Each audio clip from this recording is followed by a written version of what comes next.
Hi there, welcome to United and Everything Football Podcast. So, we had to throw a recording we had done yesterday, right after the Leeds game away, just before we were going to press send so that it could broadcast across all our platforms on YouTube and other places. In fact, we had posted shots of it on TikTok yesterday, but just before posting it on YouTube, we had to throw it away.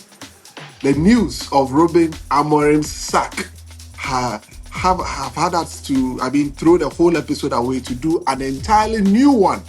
So today we reassembled a few friends of ours. Daniel Cranton is here with me. Yao Obeng has also joined us. And Mami Efua Betty is also here with me. And the usual suspect. I'm sure a lot of people want to hear what this guy has to say on the podcast today. He's a bad boy. A very, very, very bad boy. But we'll hear him. This is United and Everything Football. Remember, this is brought to you by Tech Transitions Hub.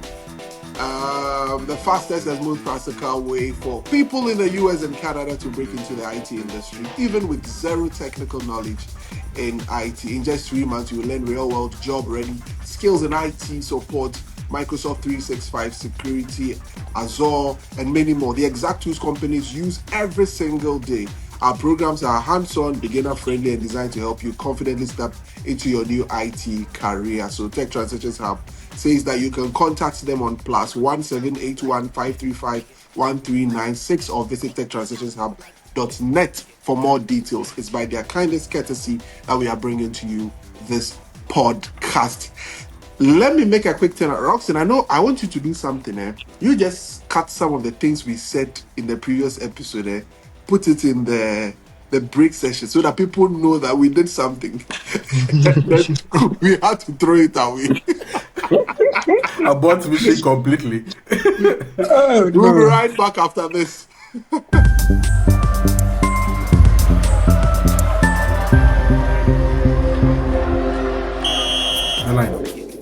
So he went to the 3-4-3. Yeah.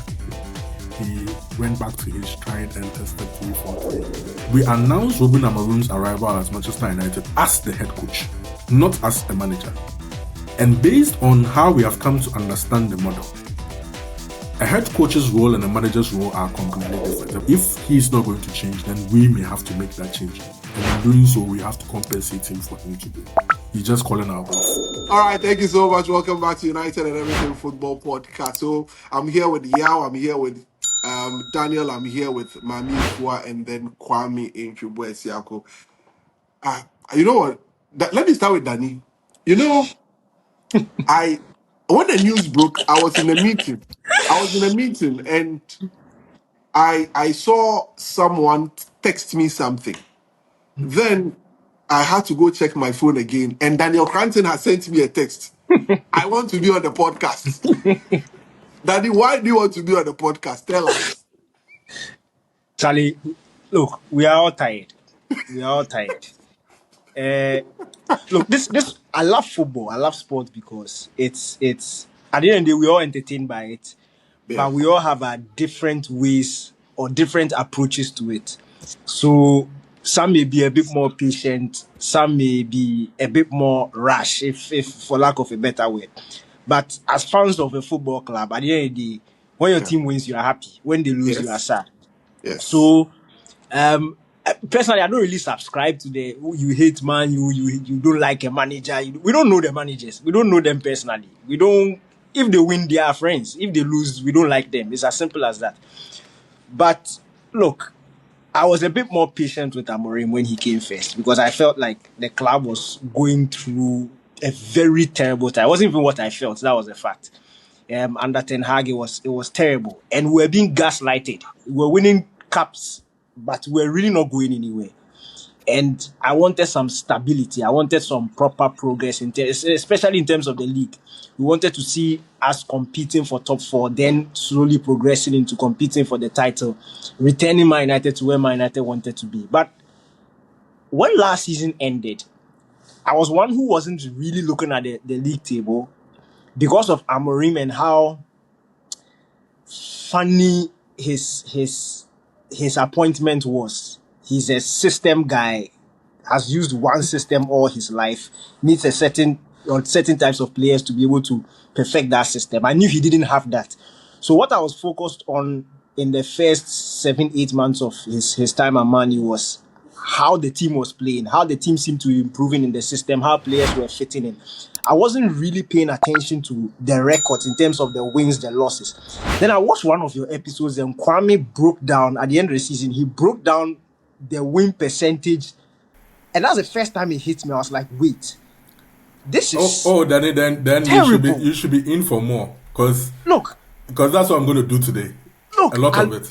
I watched that thing. I was like, nah, this is... Look, it's beyond... I don't care how long you need to perfect your system, but you can't be losing this many games and expect to be given more time. It was just too bad. But then I said, okay, fine. Let's give him one more transfer window. Let's see how the start of this season goes. And especially because we're not in any European competitions. So that will mean one match a week. Then remember that we played in the second round of Carabao Cup, not the third round where the top Premier League teams played. The second round.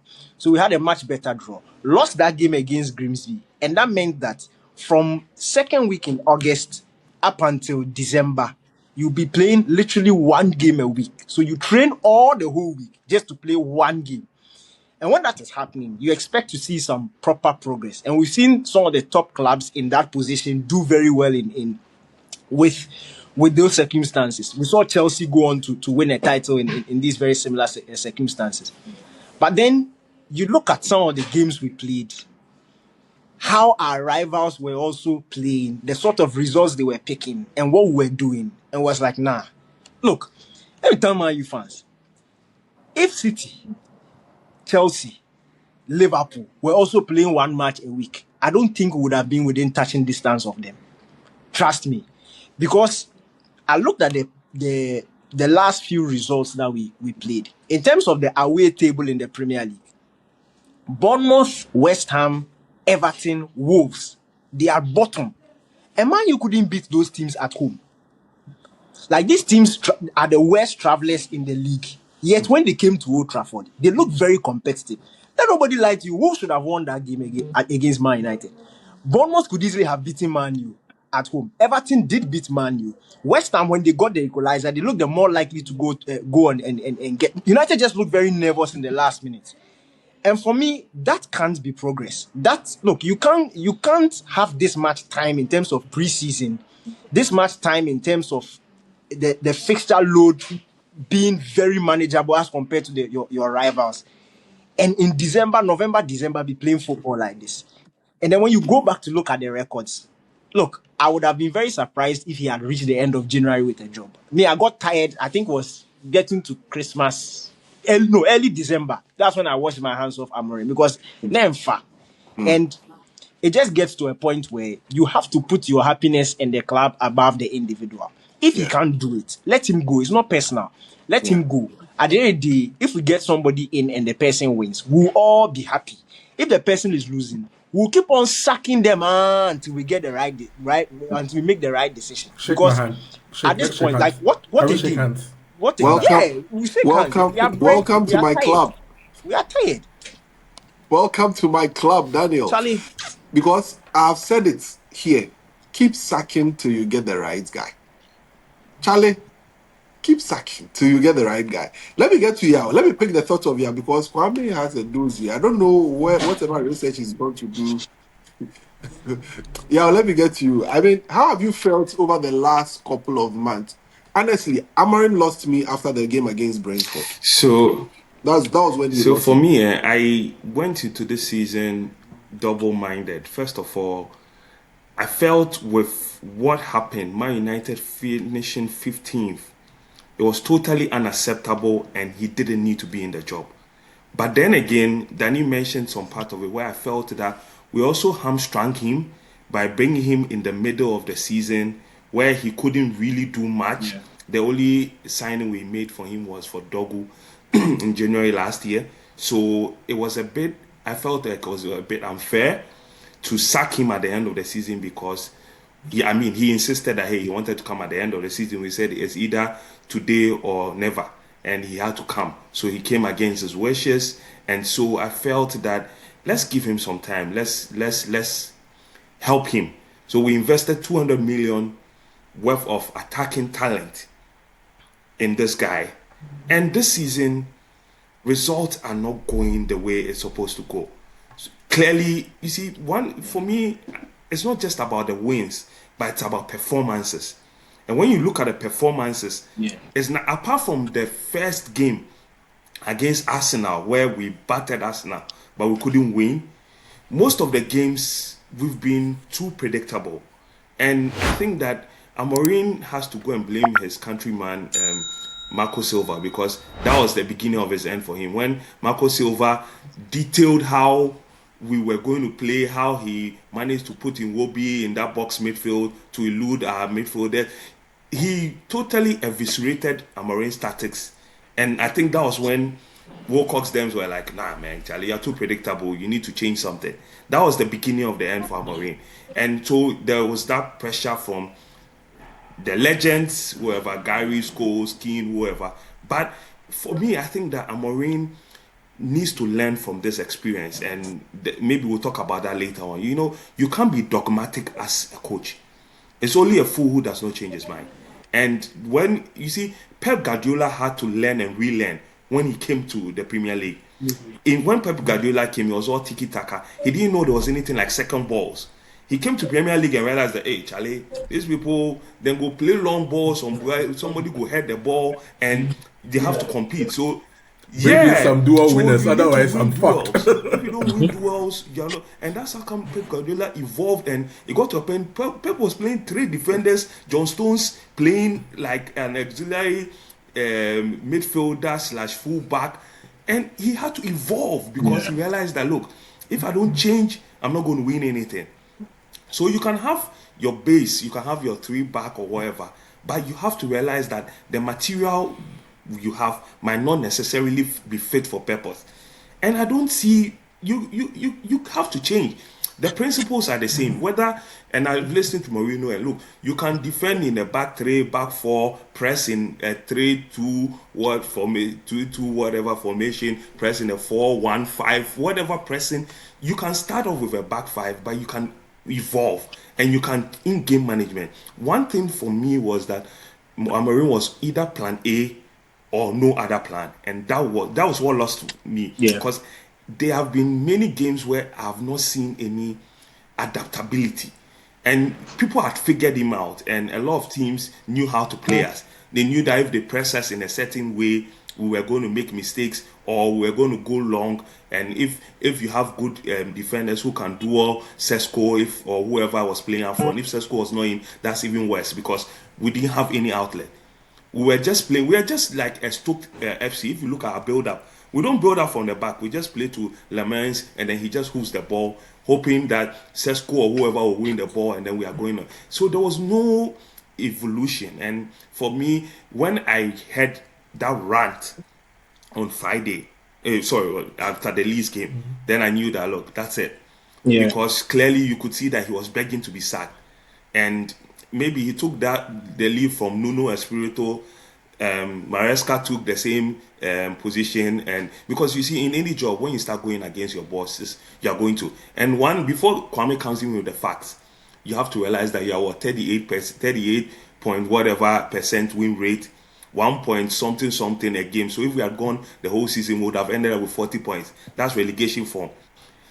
All the coaches who have been fired in Man United since Ferguson won a trophy or 2. What has Amorim got to give us? Zilch. So clearly it was not, his position was untenable. It became mission impossible, and you had to pull the plug. I'm just reading what James Daka just wrote. Just before we started the podcast, he just posted it, and he sort of details exactly what happened. Let me just read a portion from he said the Friday meeting that blew up. Wilcox had intended the meeting to be a constructive assessment of the evolution of the team. Just a few days after a deeply concerning 1-1 draw at home to bottom club Wolverhampton Wanderers, at which the fans had booed the half-time and full-time whistles and Amorim substitutions. But when the subject of system was raised, the coach blew up, according to sources.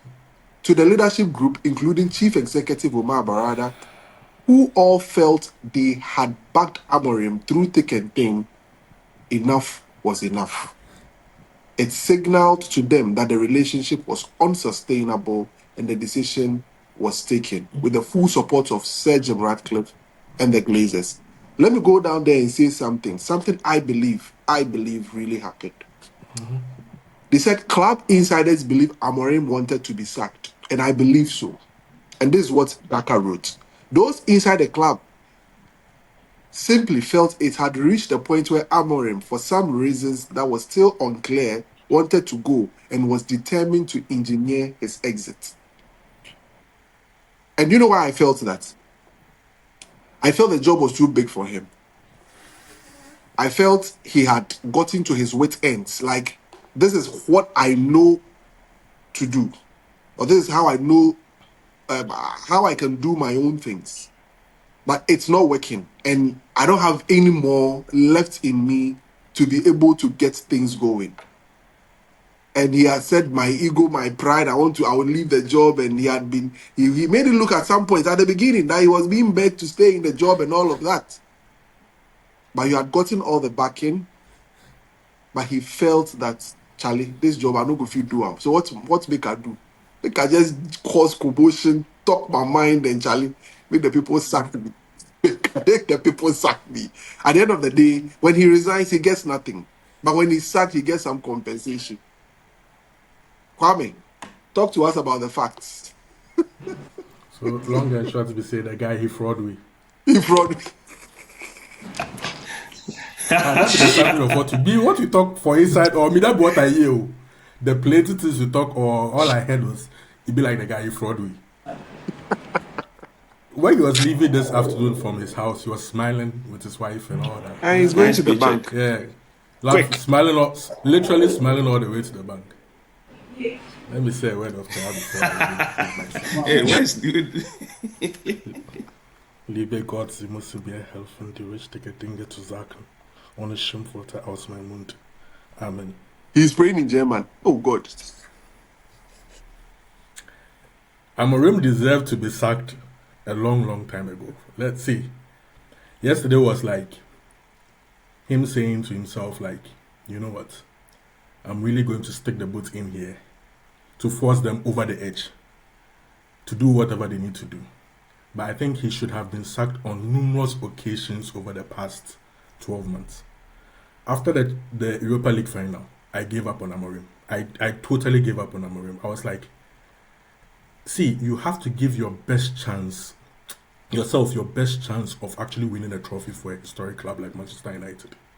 Give yourself the absolute best chance of winning a trophy. And if that means you have to put your principles aside for even one day and do whatever you need to win that football game, you do whatever you need to win that football game and live to fight another day. But what hurt me the most in the aftermath of that game was that it's almost like as if he didn't understand the implications of not trying his very best to win that game at all costs. You need money at Manchester United. You need to spend money for your system, which is very, very complicated and needs a lot of investment. We missed out on £200 million basically because we didn't win that one game. All that money has gone to Spurs. Yet, we had to do some gymnastics, as I call it, financial gymnastics throughout the summer, to spend £200 million for you. Mind you, we had already spent in January the season before. Something that Manchester United had not done in 6 years. If people don't know, the last player United signed permanently was Bruno Fernandes 6 years ago. But they pulled money from somewhere and were able to get to a couple of players who happen to be starters now, as we talk today, in Heaven and Dogo. They actually play. £30 million spent. And then in the summer, we went on to spend over £200 million to reinforce the attack. A transfer policy that you agreed with, because we all know that we need reinforcement in so many departments, but they chose to do it in one particular department. You agreed to that as the head coach of Manchester United. The head coach of Manchester United. Meaning that you are willing to live with certain deficiencies until later on as the rebuild continues. People should understand this and not lump everything together as if we're going to solve all our problems at a go. Hell no. So from August to December, you knew that this is the squad that you have. It's about maximizing the best as a head coach with the squad that you have. And if that means at a certain stage, you have to switch things up, you switch things up. And I think that is where we got to in terms of the results. You had been trying your stuff from the beginning of the season. And for people who think things were working, I'll later talk about how things haven't actually worked. When you actually deep dive and look at the stats, look at the numbers, you are fooling yourself if you think we've made any significant progress this season compared to last. It will shock you the kind of numbers I'm coming to talk about. It's terrible. It's horrible. But I think it got to a point, and I think that's what you've read from the Telegraph, from James Daka, that the management realized that if this thing continues, we will not be able to make Champions League football or Europe as in entirety in the next 6 months. That will mean back-to-back years where Manchester United does not play European football. And in these times, missing out on Europe as a huge club like Manchester United is a huge hit financially, massive, because your rivals would have far more to spend. You'll be chasing, you'll be playing this game where you are chasing, but you'll never be able to catch them because they will always have what you have and more. How are you going to catch your rivals? If you keep on missing out on elite competition, keep missing out on cash, keep missing out on your transfer targets, as we've already seen Semenyo bounce us because he doesn't see us winning. He doesn't see us playing the right way. He doesn't see us doing a lot, competing in the highest competitions for the biggest trophies. And all those reasons are justified. Every other target that we want, whom a rival club comes after, we are most likely to lose out on that player for the very same reasons, and they will all be justified. So I think management just sat down and went like, hold on a minute here. If we don't change things to give us the best chance of actually getting Champions League football, we'll be in trouble. So if that means you have to adapt to the squad that you have now, that's what they are saying. They're not saying in the future you can't revert to your system. You have tried this thing for 6 months of this season. We are suffering. We are going through a spell where we are finding it difficult to win games, to compete. Adapt, change.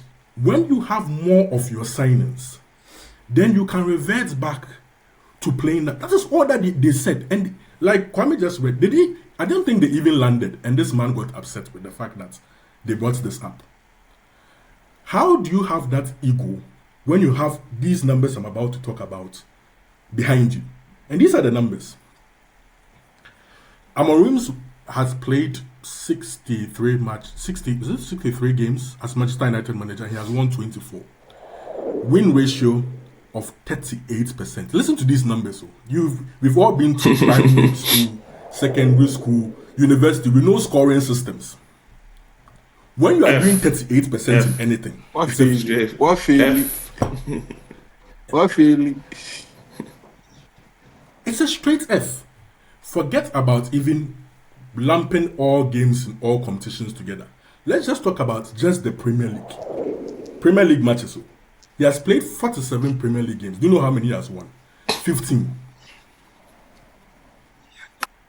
32%. It's shocking. It's really shocking. 32% though. Last season he played 27 league games and won 7. 25%. This season, the supposed improvement is that he has played 21 league games and won 8. We're talking about 40%. It's like failing an exam twice and coming to tell us that, oh, I had a better score than the last time, so I should be praised. But you are comparing the relative progress to how bad you performed the season before. The abysmal, your own performance, abysmal performance last season is what you are comparing it to. Why should we be making that comparison and saying we have done better? Last season we won 25%. Anybody can do better than 25%. I mean, do you expect him to do worse than 25%? Would 30% be better? Would 35% be better? Certainly 40% is not better. And if you consider how many games he's played this season in entirety, this is even the worst part. He's played 21 games this season, right? Won 8. Just do the math. Do you know what it comes down to? 38%. His overall percentage. This season is also 38% win ratio. So where are we going? 38%. You mark it down to this season, it's still 38%. So where is the progress? So when you read United statements, they are saying they do not see the progress. So those claiming that they see progress, we have not even performed better this season compared to his overall time at Manchester United. It's in sync.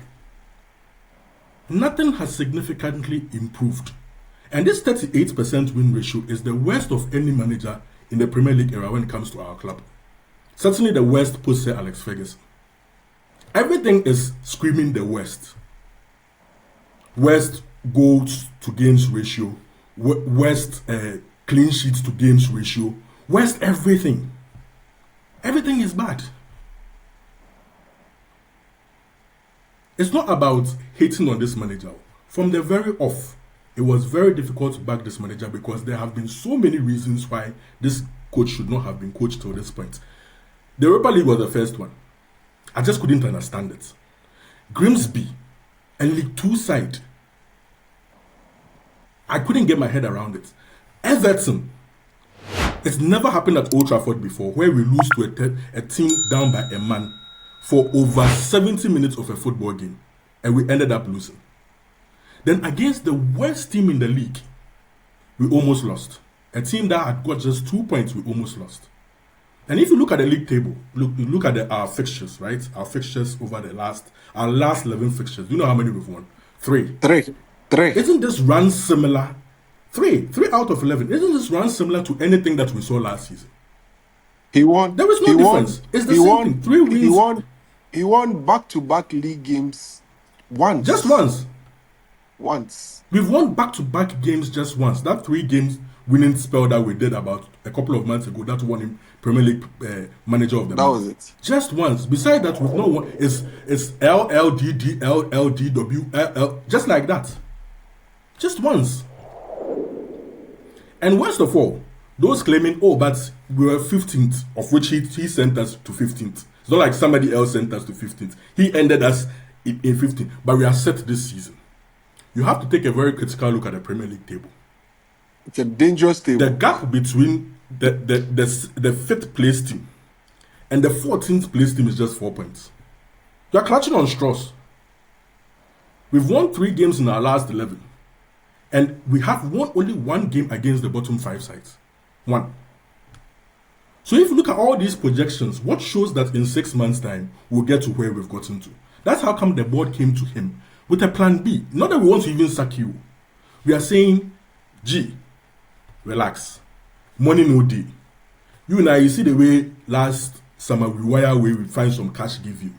You've known our plan from the very beginning that we get some targets where we buy to elevate this team. It just can't be anybody. It just can't be just random players. But those players, they are not available this summer. So this is what we can do. This squad that we have, it cannot play your system. Everybody knows that. Everybody. Every fan knows that, including yourself. And it's been put to the test against Newcastle recently, where we switched things up and we seem to get a tune out of the side. Why did you revert? For us to suffer against the worst team. So let's forget about this whole your thing. Let's do something different just to hold the fort for now. Get to the summer. When we can add players, because we've achieved our target, which is European football, then we carry on from there. It's so reasonable. They're trying to be reasonable here. But no, G says, I'll do things the way that I want to do. And then that's what, when players come and fight against managers and then are shooting, taking shots in the press and all that, we criticize them for that. The manager, the coach does the very same thing. When you do that, there's only one thing that is they can come to a conclusion to, which is to sack him. But, but, despite all my issues with Amorim, my biggest problem now is with INEOS and how they have handled things from the very beginning. And I'm sure we'll all take turns in getting in there. I wish you guys we'll take that round robin before it gets to me, because I have a lot to say about INEOS. But with Amorim dear, he more than deserved the sack. People shouldn't try and spin it and go like we did not back him. Hey, Danny, Yao, Kwami, backing 200 this million. manager. True thick and thing, he's been back though. I've never seen a manager who has been back like this at our football club since Ferguson left. Back on and off the pitch, we've just been trying to do everything possible to make sure that this new way of doing things sort of works. He's just not the right guy for it. He's just not the right guy. He's proved on numerous occasions that Kwame, let me get to Rich. Rich. Kwame, let me get to Danny. Let's go around the table again. I'm not sure Betty will be able to join us, unfortunately, because of where she finds herself. But let's go around the table again. Danny, Kwame made mention of INEOS, and it's like it was in my head, and it was because that was the next thing I was going to do. I want us to look at 4 subjects. So we look at Amorim's tenure, we look at INEOS, we look at what we are doing in the interim, and what we have to do going forward in terms of our managerial choices. So let's look at INEOS. Danny, one of the things I have said consistently on this platform about INEOS has got to do with the ability to do football. Charlie, I know they see top from Nice to Lausanne, and their whole project on football has not given me anything convincing. I mean, we can be happy with what they've done with our training grounds, the fact that they have a football structure now, and what they are trying to do with certain signings and all of that.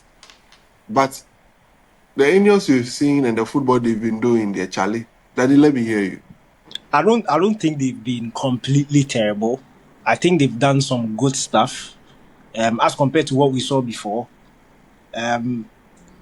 Look, I think there's more stability now, and there's more certainty and clarity when it comes to transfers. Like now on paper, when United signs a player, it actually makes sense. Like they are addressing needs and they are bringing in players who, even after whichever manager is in charge, after that manager is gone, you know that any other manager, any decent manager can come in and let it work. So that I'll give them credit for. But let's go back to the hiring of Amorim. He had a very good record with Sporting Lisbon. Nobody can take that away from him. He was an envy of most of the teams in Europe. The brand of football that they played, the trophies that he won with them. And if you look at Sporting before Amorim and after Amorim, or during Amorim, testament to the good job that he did at the club. But there was a reason why some of the top teams did not go for him in the summer before. When some of the jobs were available. We know why Liverpool opted against going for him, and it was around this system thing and his stubbornness when it came to his system.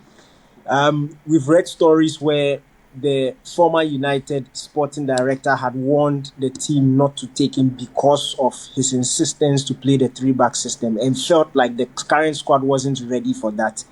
But INEOS still went against his advice and brought him in the middle of a season. Got just 2 players for him in the January transfer window.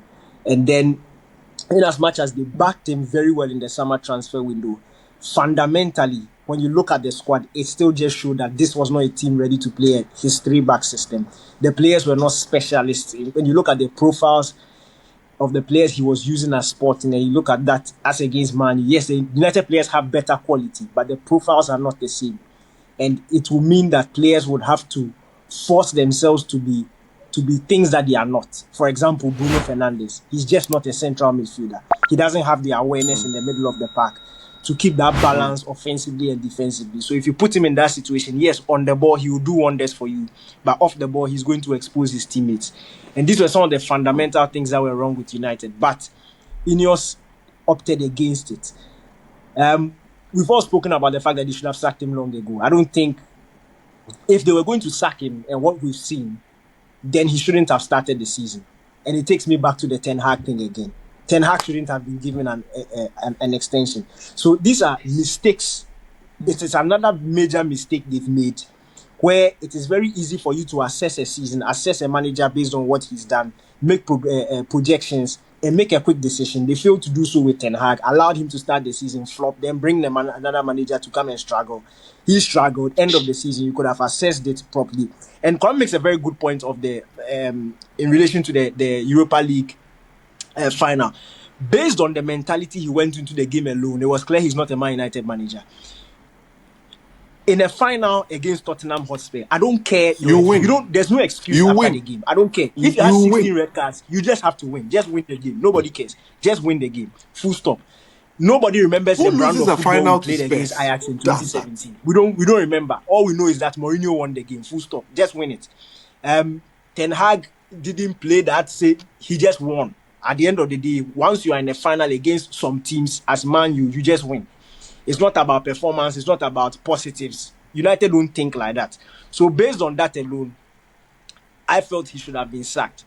But yes, because I had a soft spot for him, because I looked at, and I'm a fan, I can do that. But as a person running the business, as a person running the football club, you can't do that. That's the difference. I am allowed to be a bit emotional in my assessment, especially when it comes to my team. But you, as the one who ran the club, the CEO, the board, you don't have the right to. It's a business. You have to think about winning, especially when the club is going through this very poor period. So I think INEOS have made their mistakes, and they've made yet another mistake. And again, because of the mistakes they've made in the past, I don't trust them. Now, even put INEOS aside. If you look at the current managers who are available on the market, see, everybody shine, them more than shine. Yeah. If we are bringing somebody in, we need to admit and accept the fact that we would have to give the person time, because the managers who are on the market, what they know is what they know. There are very few pragmatic, ruthless winners on the market. Like, we don't have coaches like that again. They are gone. And I'm looking at the best on the market in terms of CV. Look, let's be honest, we may not like it, but it's Southgate. He's the only person whose CV at least has a hint of winning in it. Yes, he doesn't have the trophy, but at least he has reached latter stages of some major competitions. But aside that, we are looking at these very young system coaches who will need time, will need money, will need this kind of players. And are we prepared to go through this thing again? That's why I feel like, again, if you are going to make this decision, you should have concluded on Amorim by ending of April and started making a proper search. And we know they did that during the summer, but they couldn't find anybody, which is a serious issue, because if you searched in the summer and you couldn't find, what makes you think that you are going to find somebody capable of doing the job from now until the end of the season? And remember, the statement made a very profound, there was a very profound line in the statement. It mentioned the fact that we are sick and you will still have a chance of making a respectable position at the end of the season. So that tells us that INEOS have not washed their hands of this season. Whatever, if Fletcher is going to take over the job, Fletcher is going to be expected to win games and expected to do much better than Amorim. Whoever is going to take over the job after Fletcher, if the person is to come as a permanent head coach, is expected to do much, much better than Amorim and probably finish in the top 4. So, you sacking Amorim, you are essentially telling us that your next step is almost a guarantee that the person is going to do well. And when we look at the coaches available, again, Charlie, it's hard. You can't mention a name and I'll have 10 reasons why the person is not good for Man United at this time. It's such a difficult decision to make. And I feel like they already flopped it by not finding somebody in the summer. And once they didn't find that person, it's those things where get somebody. Forget this interim thing. I don't like it, especially when the interim is a former United player. Because trust me, Fletcher does back-to-back wins, and then they'll give him the job to the end of the season. Then to become another Ole, then you don't know. Then we'll finish 4th. Then before we realize Fletcher is the new Man United coach. We can't go through this thing again. Like we can't, we really can't go through this thing again. So INEOS need to get it right. But the bottom line is, I don't trust them. You don't trust them. Yeah. You also don't trust them. I think that if you look at INEOS' record at Nice, 5th, 9th, 10th, 5th, this is a bigger kettle of fish. That's the first thing. And mistakes have been made. I can forgive you for making some mistakes, but some mistakes are not forgivable. First of all, first mistake, Dan Ashworth. Bring him in, it doesn't work, he's kicked out. So what was the point in bringing Dan Ashworth? We have to ask. And then now promoting Jason Wilcox. So clearly something didn't work. Second mistake, Sir Dave Brailsford. Initially was a main person, he and Jean-Claude Blanc. I don't know where they are anymore. The whole structure is not vibing for me. So I am beginning to... I can conjecture something. I am thinking it is politics. Politics led by Umar Barada. You know he brought in Wilcox, right? Well, yes. And they are the ones that engineered the whole Amorim thing, right? Found a way to kick out Ashworth, and then they continued, and now their own snake has come back to back. that is what I well, think. yeah. That So, is what but I think. mean, in terms of decision making at the top level, there are a lot of mistakes that are happening, and that Danny hinted on it. Giving Ten Hag a contract after the FA Cup win was financial loss to us. Because and you see, my problem with INEOS is direction. What direction do they want? See, we can say all we want about Chelsea, but Chelsea seem to have a certain direction. It might not be the best, but there's a certain direction Chelsea is following. Their policy. It may not lead to the big trophies, but they have a clear policy. There's a direction. I'm going to invest in young players. I'm going to look for a young manager. Whether the fans like it or not, this is what we are doing. See, you know, right now, I don't know INEOS direction. It's more scattered everywhere. Are they going to look for a young manager? Are they going to look for an experienced manager, winner? We don't know. We don't know their policy. They come out with a certain. Now they said they have a director of football. They want a head coach. But you see, one thing people forget, and maybe we didn't understand it, was that in Amorim's first interview, he started talking like he was a manager, because he started taking some roles that he was like, decisions about transfers have to be with me. Head coaches don't talk that way. And maybe we should have started seeing those things at the beginning and try to nip in. I don't know if they did it at the background, but they might not have done it. But he was biting more than his true in his very first interview, talking about all transfers are his, blah, blah, blah. But we know that. And you see, for Amorim, somebody coming from Europe who have this director of football, you know that you don't determine transfers. You can have a say, but at the ultimate is the club that will buy players. I mean, so for me, back to INEOS, their decision making back to back has been terrible, and we've suffered. We've had to pay money for Ten Hag. We are going to have to pay money for Amorim. And now I don't trust them to bring the next thing, because Berada the role Berada is playing now is not the role he was playing in City. So he was not a CEO. He was a chief operating officer in City. They are two different things. So it's like we've trusted Berada with a role that he's not done before. And so he'll be making mistakes, and that's on Sir Jim and INEOS. Is Berada the right man to lead us? Because it's claimed that Berada was the one who led negotiations and went to Amorim and said, hey, you either have to... Who does that? When somebody is saying, hey, I'm a system coach, and you see, and if he was somebody who was experienced enough, because Liverpool realized this. I mean, that guy, what's his name? The young guy at Liverpool, Michael Edwards. He realized it quick and said, no, this Amorim guy, we cannot deal with him because we don't have the players to deal with this guy. But we went ahead and we laid a bed of roses for him. Hey, come in, come in. Clearly, we didn't have direction. And that's what I'm afraid of going forward, because INEOS are making too many. I mean, yes, we can give them the pluses, the training ground. At least now, as Danny said, there's a certain sense in some of the signings we are making. But I feel like INEOS need to, and people like Berada and Wilcox, the jury is out on them. And the next coach is going to be their undoing. If they don't get it right, they'll be out of the door. Yeah. Because Sir Jim, no matter what anybody says, Jim is not somebody who... He will sack them. I am certain he will sack them. He will sack them. I found it funny when people were taking him literally when he said he's going to give Amorim 3 years. That guy is a multi-billionaire. He has hired and fired so many people in his life.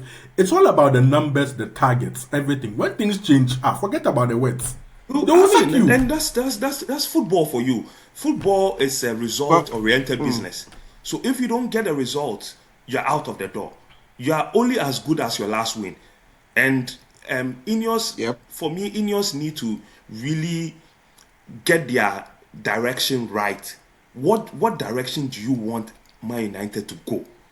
And then they have to hire people in that direction, because clear now I don't see the direction, and that's why I'll follow Danny and say I don't trust them, because I don't see any sense of that. There are too many mistakes. There are too many inexperienced people being given greater roles, which I feel they are making mistakes and they are not learning from it. Maybe this would shake them to learn, because as we said, they'll be out of the door. Those Wilcox Berada, the next signing is going to be their litmus test. If they get it wrong, that's it. If they get it wrong, that's it. Because I believe so. I believe Sir Jim Ratcliffe would boot them should they get it wrong. Because, and this is my thinking. I'm thinking that Berada felt he had found a gold dust or a young potential coach he could grow with, and felt he could. I mean, we could develop him together and all of that. So come in, bring in your style. Let's see what you could do. You're a young coach. You've won. You've got the potential and everything. But I feel maybe Berada has underestimated the size and magnitude of the club and what the club meant and stands for. Kwame, let me hear you. I have a theory on this Berada thing. Omar Berada, Wilcox, blah blah blah. I have a theory that's been going through my head for a long time. But even before then, I just felt like post Ashworth, everything that Sir Jim Ratcliffe and his appointees have tried to do is try and prove a point to the Glazers themselves that we are not going to make another mistake. Because if you remember the interview that he granted after firing Ten Hag, he said he had to go and apologize to the Glazers. Because, Yes. see, this is the truth of the matter. They came in telling the Glazers that you guys don't know anything you are doing sporting-wise, so we are coming to fix the sporting thing. So the Glazers are like, if it be easy, do and make we see. Basically, if it be easy, so because we've been trying to do this thing for a while now, and everybody says we are crap, right? So you are the one coming in with all the know-how, the supposed know-how. And But they gave them the sporting keys. Take the keys. Blah, blah, blah. We won't hold the keys. And then they were like, you know what? We're not even giving you just the sporting keys. In fact, run the whole club if you can. Basically, yeah, run it. Show us whether you can do it. As far as we did back where we did watch. So I felt like they felt like they made this thing run for as long as it did, because it would be very embarrassing going back to these same Glazers to tell them again that, Charlie, you've done another mistake or more financial loss. Like it's embarrassing even for a multi-billionaire like himself. Going back to your other shareholder to tell him that this thing that you claim that you were coming to fix, you are struggling just as much to fix it. But like I said earlier, when the numbers don't stack up and the targets seem out of reach, you have to make certain difficult decisions regardless. But with Omar Berada and co, the mistake that INEOS is making right now is that when you are trying to copy somebody dito, right, you are going to make a huge mistake. When City started out in 2008, they used Manchester United as the model that they want to sort of reach. But they didn't go about it copying everything dito. They copied some stuff. Financially, this is how United is doing their stuff. We have to do this. Including cheating small.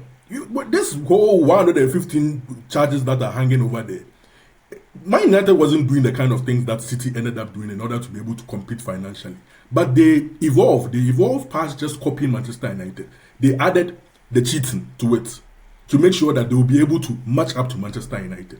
What Omar Berada and co are doing is trying to copy what was done at City in the hope that it works at Manchester United.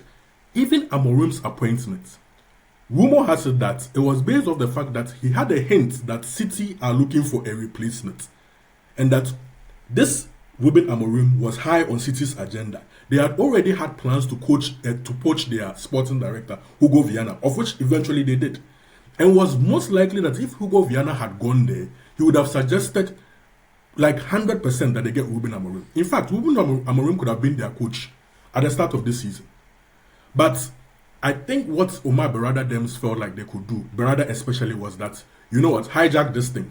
If City are going to do it, then it must be a good thing. If City are after this man, then he must be some top level coach.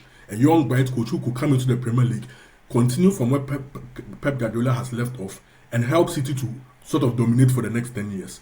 We are killing two birds with one stone. We are stopping City from continuing their dominance, and then we are also poaching probably the best young thing to come out of Europe in the past, 5 years, 10 years. I think that was his thinking. But then you have to factor into the equation the quality of your squad, the financial muscle of your squad. I'm not saying Manchester United is not a rich club or probably not the most valuable club in the world, but financially we are not able to compete with City in terms of transfers because of how the rules are. City have circumvented the rules. They can sell so many talents. They perform in Europe. They are consistent. They are qualified for Champions League. The kitty is there. Do you know how much money City have spent in the last 12 months? Do you know Almost how much money City have? In 500 January alone, they spent like 160 Yeah. something. In the last 12 months, they've spent as much as Liverpool have. And they even want to spend more. They want to buy Gray. And they come to buy Yeah. 7. So they are not limited in terms of trying to improve their squad. You get what I'm trying to say? It's Manchester United Day. I don't think Barada them thought about it that way. They came into the club after they had made all these things. They realized that, Charlie, even financially, we have to be activating loan facilities and doing some things over here and doing some things over there to be able to even gather money to sign players. And then it's the allure even there when it comes to getting targets for Manchester United. Do you know what we are still relying on? We are relying on Manchester United to still get certain players. The player has to feel like, Charlie, the time Bikidi, you know, now they support United. That's how they come. It's not even based off the fact that is this club like going to win? Are you very sure that this club is going to? Is it like the best for your career in terms of trophy-wise, in terms of career progression, all those kind of things? Even financially now, we're not even able to compete with our rivals in terms of salaries. United has a very low wage bill compared to rivals, very low. We've got everything down. It means the quality of the players you can even acquire may not even be elite. What it means is the coaching has to make up for that gap. So when you think about all these things, you can't copy City. Omar Barada, Wilcox, you can't replicate what was done at City. You are not even in those roles like Yao was talking about at City. Those roles were occupied by other people. You can't even replicate exactly what those people who were higher than you were doing to get City where they were. And City have been held by things that we don't even want to talk about right now because the FA doesn't want to do anything about it. So, like, the dynamic is so different, so different. And I think that's the major mistake that we are doing now. Radcliffe himself said it, that we have to be looking at the likes of City and Real Madrid and trying to be like them. But you don't copy things dito. You have to consider your own club. The other most important thing that they haven't considered is the tradition of this football club. You cannot wipe away Manchester United's entire history. Pretend it didn't exist. Pretend, everything that happened was in the past and we are trying to live on past glory. So let's just move in a totally different direction. I think that is absolutely stupid, for the lack of a better word. You don't. And this is why sometimes the legends come in, because they look at the club and they go like, that's not my football club. It doesn't make sense to them in their heads. Like, everything that this club is trying to do is in complete opposite of what they have ever known Manchester United to be. And mind you, these players came into the club as fans, most of them. So they knew United before Ferguson. They knew how we were. They knew we were suffering. They saw their parents suffering supporting Manchester United for a couple of decades. Getting relegated, all those kind of things. So they have known a bad history about Manchester United as kids. They've known the Ferguson era. They've also known the post-Ferguson era. And they believe, and I also believe, that you do not wipe your entire tradition away. You work around it. The parts that were good, you try and get the best version of those parts. The biggest problem that we've had post-Alex Ferguson for me is recruitment. It's not even about the coaches. It's about recruitment. Recruitment has been awful for the past 10, 12 years. If you get recruitment right, most coaches will be able to coach a good team. And if the coaches are not getting the result, that's the only thing we should demand from the coaches. Come and deliver results for us. Don't come and involve yourself in the politics and then the excuses and then no. Fans shouldn't be thinking about those things anymore. As a coach, come and coach. What United should do for United and these coaches is just buy good players. When you buy good players and we sit down and we go like, you know what, this squad is great. The coach came, we're not able to get the best out of this squad. Go. Next coach comes, He's supposed to get, until you get that guy who can get the best out of the players, crop of players that he has, keep on changing those managers. Just make sure you just buy good players for Manchester United. But now, in order to buy good players, you need money. You need Europe. That's how come this manager is getting the sack. People should not twist it or turn it. People should not. Amorim is getting the sack because these people are afraid that we will not be able to reach our targets. We will not be able to get the money to continue to reinvest into the squad. So these are the demands. The INEOS get us good players, get us coaches who can coach these good players. If the coaches are not performing, get rid. Simple. It should be simple for every football. So I've been saying for a while, we don't have to trust INEOS. Nobody should trust INEOS. Not a single soul should trust INEOS. But I feel they are the only ones that have given us the opportunity to get out of this. Because if they didn't come on board, what else do we have?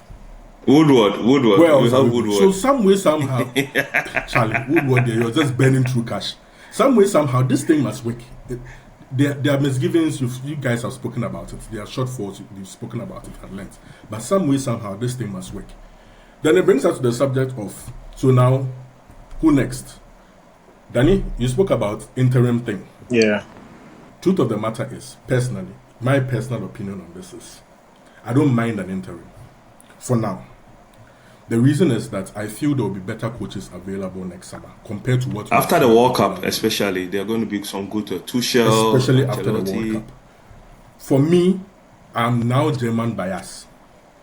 Nagelsmann. For good reason. The Germans are efficient people. They are straightforward people. If it's not working, they don't mind things just 1 year, 2 year, go. Man, I'm not thinking long-term managers. So a manager will come and stay here for 5 years. That notion, get it out of our minds. 2-year contract for a Tuchel for me. Ask him to just come and win because he's a winner. That's all that he knows. Make some compromises from the last conversation that we had about 18 months ago that resulted in him not coming. That he comes now, gets us back to a certain level, Champions League qualification, win some trophy. And in the years after that, if he burns down the house and leaves, we should be used to it as Manchester United fans now. We go like, go, next man up. Yeah. Just make sure that you are buying good players. Because that's what Tuchel will demand. Tuchel will demand that you buy good players. So the summer, go and buy us a left winger again. Because we cleared all our left wingers for this coach. We have one on loan. Rashford. He's on loan. I'm begging Marcus Rashford. I love Marcus Rashford. I'm begging him. Don't come back to Manchester United. For his own sake, he should do everything possible to stay away from the British media, stay away from England, stay in Spain and chill in the sun. Don't come. If Sterling was wise, after leaving City, he should have also gone to Europe. Just go to Europe. Stay away from all that is going on, and then you'll be fine. Just get us a striker and then sort our midfield issue. Get 4 quality players. I bet you, if you put Tuchel on the sideline coaching this team, you'll get a better team. I just know that in a couple of years' time, he'll have an outburst and fight with everybody and leave. It should be expected. Like, we should even make drama out of it. We'll go like, it's normal.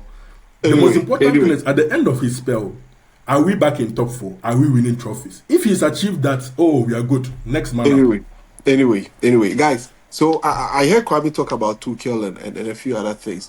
Let's sum it up quickly in 2 minutes each before we leave. Daniel, what's next? There's a guy on TikTok that does something called "What's Next." He's drinking all sorts of things, saying "What's next." So my question to you is, what's next? Charlie, I genuinely believe that this season is still salvageable. We can, with a good coach, we can comfortably finish in the top 4. I can even push it and say we can. City, I said from the beginning, they are not challenging for the title. They think they are, but they are not. Arsenal have won the league. But we can even push for second place because of the fixture schedule and how much it's helping us. Second half of the season is going to get even more difficult for the top sides. City, Arsenal, Chelsea, all in Champions League, all competing.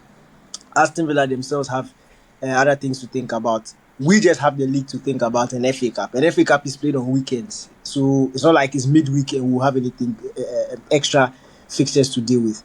So this season is still salvageable. I've not washed my hands off this season. I still genuinely believe that we can compete this season.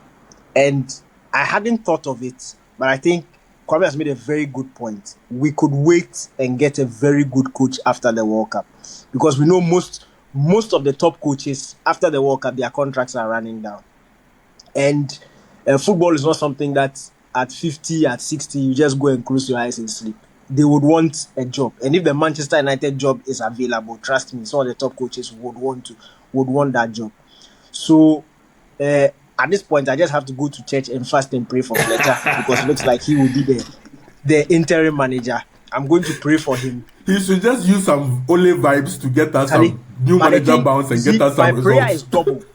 I'm praying that he will do well, but I'm also praying that INEOS will not look in his direction for the future at all. I agree with you. Just 100%. let him complete the job. At the end of May, he goes.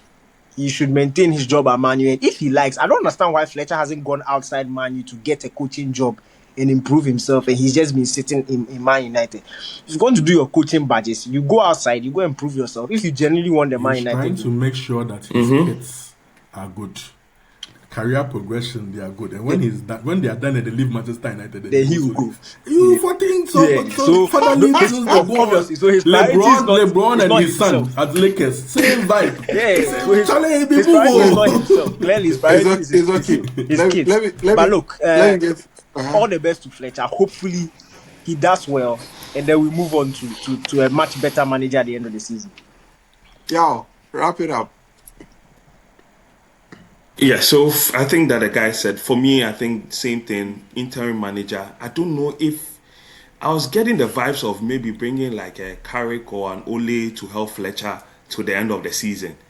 That would, for me, is a much stronger team than leaving Fletcher alone. If you get a Carrick, or they should do some combo or an Ole back with Fletcher to end of the season, and then we can regroup. I would like that. One thing I want to warn is, don't go and take one of these coaches. I hear the name Glasner. And you see, when these coaches, and you need to look at what's happening with Thomas Frank at Tottenham. These coaches are used to coaching teams that they are naturally going to sit behind the ball and defend and play on the counter attack. That's what Glasner does. If you look at his team, that's what he does. So when you come to a team where you're expected to be on the front foot, then they begin to struggle. And that's what's happening with Thomas Frank. So I would prefer us going for, unless they maybe they gamble and look for, I don't know, maybe Xavi. I don't even know Xavi. I don't know if he would be even work in the Premier League. But we need a proven coach. Basically, whether it's a Nagelsmann, a Tuchel, Conte. I don't even care, Conte or whoever. We need a winner, because we are tired of being in the doldrums. But we need to be wary of these kind of system coaches and these new flair and coaches, the Glasners and all those people. Kwame called them the hipsters, because Kwame called them hipsters. You see, even Mourinho said that when he came to mind, he realized that it was like a big ship. He was at Chelsea. He had coached Porto, coached Chelsea, and he realized that no, the level of scrutiny, everything at Man United was different. And most of these coaches cannot survive that. So I would prefer a more experienced coach. Unless, and this is a big unless, we all resign ourselves that we are going to do a 5-year rebuilding project. Then all the fans have to now agree that, hey, we don't want to win anything. But if we really want to get to the top quickly, we need to go for an experienced coach. And I think the best way is to get an Ole, Carrick, Fletcher, something together. Let them come join forces to the end of the season. Let's see if we can have a run in the FA Cup. Let's see if we can push up the league into a Champions League spot. And then we get a proper coach in the summer. As for me, I'm just like, just give us the vibes. Just give us vibes. Give us some old school vibes, old school United vibes, some new manager bounce. We never got a new manager bounce under no, we didn't. It was just that one zero. game. Even the first game, we struggled against Ipswich. Yeah. Ipswich. Like, we've struggled from beginning to end. First First game was against a promoted side, and then we drew 1-1. Last game was against a promoted side that we withdrew 1-1. Like in between, it's just been chaos. Me, all I want is a new manager bounce, right? Some Ole vibe. That's my prayer. But at the end of it, like Danny said, I don't want us to fall for that vibe and go like we should give him the permanent job. As for that one, it should never happen. There are better coaches out there. Don't make that mistake of. But what I do believe is that with a new manager bounce, we can, like Danny said, we can still achieve Europe. We can still get Champions League football. Me, I said at the start of the season, I take fifth. And excellent. Champions League spot. So just bare minimum, finish fifth, get us Champions League football, walk away, we get a new manager, we'll be able to use this funds to buy better players, attract better players. Because see, if you don't get Champions League football, you're not getting Anderson, you're not getting all those players. You'll take everybody. Are all going to for the same targets. So what are you going to use to convince them? I think that's what spooked the board, and they were like, adapt, get us the results, get over the line, then we start again over the summer. But Iron Man no bab the whole thing because he just wanted to take his money and go. So see, I think that's it. That's just it. Let's just hope for the best for Fletcher. Honestly, me, I'm not gonna go like Fletcher and all the euphoria 9 and that's not what it's about. It's all about him coming in just to do an interim job for us, short term, 6 months, get us our targets and then go away, go, just leave. Bring him somebody at the end of summer. All right, so that's how we drop down today's episode of United and Everything Football. My name is Kwami. I was here with Yao Bing and also Daniel Cranton and also Kwami Njubuesiako. Mami Ifua Betty was supposed to join us, but unfortunately couldn't join us. Thank you, guys. It's been great having you on the show. Thank you, Tech Transitions Hub, for being our sole sponsor for today's episode. Remember to subscribe, hit the notification bell, and also share with your friends. We'll see you on the next one, and that will be after the game against Burnley. My name is Kwame, and thank you. Have a great time. Bye.